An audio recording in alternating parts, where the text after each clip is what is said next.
మహిళలకు మరి మీరు క్షమాపణ చెప్పేదాకా కూడా ఈ యొక్క ఉద్యమ పోరు నడుస్తూ ఉంటుంది. మీరు వెంటనే క్షమాపణ చెప్పాలని చెప్పేసి డిమాండ్ చేస్తూ ఉన్నాం. మీరు అమలు చేస్తూ ఉన్న ఒక గ్యారంటీ అమలు చేయకపోగా తిరిగి తెలంగాణ సంస్కృతి మహిళలను గౌరవించడం, భారతదేశ సంస్కృతి మహిళలను గౌరవించడం, మరి ఎక్కడైతే స్త్రీలు గౌరవించబడతారో అక్కడ దేవతలు కొలువై ఉంటారని చెప్పేసి సాక్షాత్తు ఆ మాటకు గౌరవం లేకుండా చేస్తున్నటువంటి ఈ రేవంత్ రెడ్డి గారి మాటలు 4 కోట్ల మంది ప్రజానికం మరి గమనిస్తూ ఉన్నారు. మీకు త్వరలోనే ప్రజలన్నీ కూడా గమనిస్తూ ఉన్నారు. త్వరలోనే బుద్ధి చెప్పే సమయం ఆసన్నమైందని చెప్పేసి కూడా తెలియజేస్తూ మీరు వెంటనే కూడా రేవంత్ రెడ్డి గారు వెంటనే కూడా మరి క్షమాపణ చెప్పాలని చెప్పేసి మేము డిమాండ్ చేస్తూ ఉన్నాం. ఇదేదైతే మేము దిష్టి బొమ్మ దహనం చేస్తా ఉన్నది మరి ఊరికే చేస్తలేదు.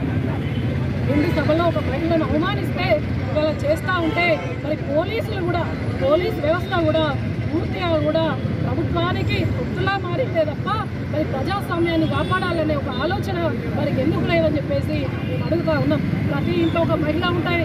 మహిళను గౌరవించడం మన సంస్కృతి అయినప్పుడు మేము కూడా అదే మహిళలకు గౌరవించే విధంగా మళ్ళీ క్షమాపణ చెప్పాలని చెప్పేసి మేము ఏదైతే నిరసన కార్యక్రమం చేపట్టినామో దాన్ని పోలీసులు చుట్టుముట్టి పూర్తిగా కూడా మరి దాన్ని మా యొక్క నిరసన కార్యక్రమాన్ని భగ్నం చేసే విధంగా మరి ప్రభుత్వానికి తొత్తులా మారిండ్రు. మీరు ప్రభుత్వానికి తొత్తుగా ఉండొద్దు, ప్రజలను కాపాడే ప్రజాస్వామ్య బద్ధకులుగా ప్రజాస్వామ్య రక్షకులుగా ఉండాలని చెప్పేసి పోలీసు యొక్క యంత్రాంగాన్ని నేను సూచిస్తూ ఉన్నాను. ఏదేమైనా ప్రజలకు రక్షకులుగా ఉన్నాయని ప్రభుత్వం ఏదుంటే దానికి వంతువాడు కాదు. ఇవాళ మేమేమడుగుతున్నాం, మన మహిళలందరికీ కూడా రక్షణ పోలీసు యంత్రాంగం కూడా ఇవాళ మాతో పాటు కలిసి వచ్చి మరి మహిళలకు బేషరతుగా రేవంత్ రెడ్డి గారు క్షమాపణ చెప్పాలని చెప్పేసి కావాల్సింది పోయి ఇవాళ మీరు ఇటువంటి ప్రయత్నాలు చేయడం నిజంగా కూడా ప్రజాస్వామ్య దేశంలో మనం బ్రతుకుతున్నామా అని చెప్పేసి మహిళలకు రక్షణ కరువైందని చెప్పేసి మేము భావిస్తూ ఉన్నాం. దీన్ని తీవ్రంగా కూడా